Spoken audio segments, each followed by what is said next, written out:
Ծափաթաղի տան լռությունը, որտեղ մահը եկավ օգնությունից առաջ։ Տիգրանի հողարկավորությունից հետո նույն օրն էլ նույն տան 4 երեխաներին տեղափոխեցին հով։ Գոնե հիմա ապահով վայր։ Երեխաները հարմարման փուլում են, դեռ նորեն եկել, բանի շատ կարևոր է, որ երեխան մի տեղից տեղափոխել է, մյուս տեղը բնականաբար ստրես է դա, դժվար է,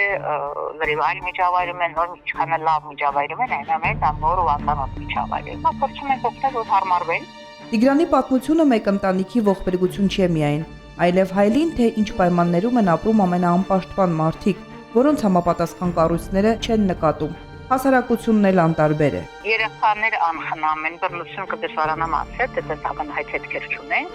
բայց անխնամությունը երևում է, որ խնամքի, չգիտեք, այդպես անխնամությունը երևում է։ Գեղարքունիքի մարզպետարանի համապատասխան պաշտոնյան Տիգրանի ընտանիքի վիճակը համարում է նորմալ։ Ասում է, վատ չէին ապրում, կենցաղավարության խնդիր ունեին։ Այդենց խնդրահարույց ընտանիք չի եղել, այդենց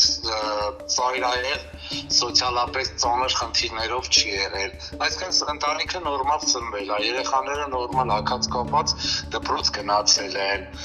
Ճիշտ է, այնտեղ մի քիչ կենցաղավարության զուտ մոր այդ բանը, օրգրի կապված փնտրություն եղել է, բայց ընդհանուր նորմալ դες ծայրահեղ բան։ Տիգրանի մայրն այս ընթացքում կարող է տեսակցել երեխաներին, հակառակ ցուցում հոֆը չունի։ Եթե ծնողը պայման չունեցավ, ճանապարհածախ չունեցավ, գա Երևանի երեխային տեսնել, մենք երեխաներին կտանենք, որ ծնողի տեսնեն։ Եթե չկա ցուցում, դա արգելող։ Բայց եթե ցուցում լինի, որ կարիք չկա, որ հանդիպեն, բնականաբար